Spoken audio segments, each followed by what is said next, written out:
नमस्कार। आज है माँ का 8वां दिन, अष्टम दिवस है आज नवरात्र का। बहुत ही उत्तम दिन है। आज के दिन लोग अपने यहाँ कन्या का भोजन कराते हैं, हवन यज्ञ इत्यादि करते हैं। उत्सव की प्रकार होता है ये। बहुत सारे प्रदेशों में अष्टमी के दिन ही व्रत को त्याग दिया जाता है। आज के दिन कन्या भोजन करा के उसे प्रसाद रूप में ग्रहण करने के पश्चात लोग व्रत का त्याग कर देते हैं। माँ पार्वती का ये स्वरूप है 8वां, जिसे हम महागौरी के नाम से जानते हैं। बहुत ही उत्तम ये स्वरूप है माँ का। महागौरी जो देवी माँ पार्वती का स्वरूप है, इन्होंने भगवान शिव को पति रूप में प्राप्त करने के लिए कठोर तपस्या की थी। इसकी कहानी मैं आपको पहले बता चुका हूं। एक बार भगवान भोलेनाथ द्वारा कहे गए किसी वचन से पार्वती जी का मन थोड़ा आहत हो गया और पार्वती जी तपस्या में लीन हो गई। देखिए, हस्बैंड वाइफ का झगड़ा हर जगह है, भगवान के यहाँ भी है, ठीक है। तो पार्वती जी तपस्या में, घोर तपस्या में लीन हो गई और इस प्रकार वो वर्षों तक कठोर तपस्या में लीन रही। जब बहुत लंबे समय तक मां पार्वती अपने तप को समाप्त करके वापस नहीं लौटी तो भगवान शिव स्वयं उनके पास पहुंचे। भाई, पति को तो जाना पड़ेगा मनाने के लिए। और वहां पहुंच के पार्वती जी को जब उन्होंने देखा तो वो आश्चर्यचकित हो गए। मां पार्वती को देख के आश्चर्यचकित हो गए।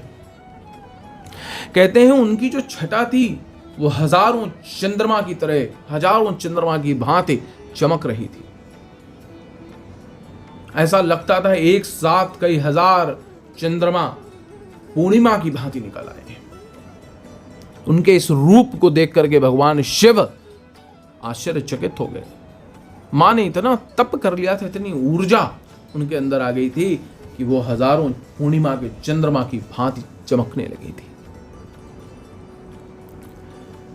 कहते हैं भगवान शिव ने जब उनको इस प्रकार से देखा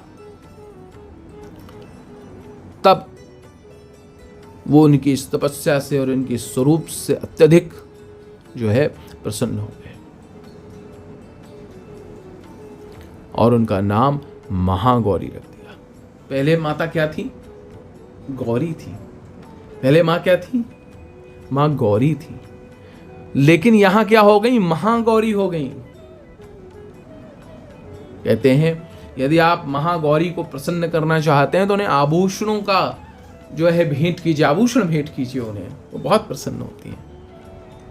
इसमें एक और भी स्टोरी मिलती है, एक छोटी सी, कि उन्हें भगवान शिव ने जब बहुत समय तक तप करते देखा तो उन्हें गंगा जल से जब स्नान कराया तब उन्होंने उनकी इस प्रकार की छटा को, जो हजारों पूर्णिमा के चंद्रमा जैसी थी, उसको देखा।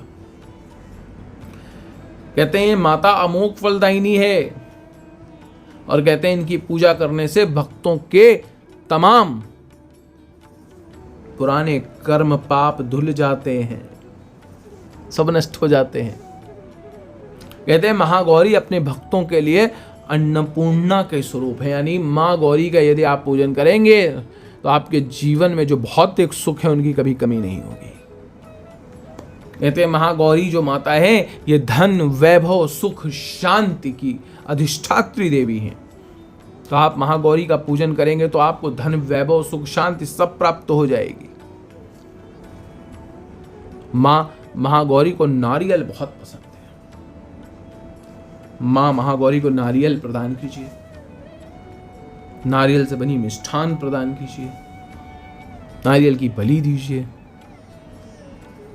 अगर इस प्रकार से आप मां महागौरी का पूजन करते हैं, श्वेत रंग के पुष्प उन्हें अर्पित करते हैं, श्वेत चंदन अर्पित करते हैं, तो मां अत्यधिक प्रसन्न होगी। तो इस प्रकार आप मां महागौरी को प्रसन्न कीजिए, निश्चित तौर से आपके जीवन की सभी भौतिक सुख सुविधाओं से आप सुसज्जित हो जाएंगे। इसी के साथ जय माता।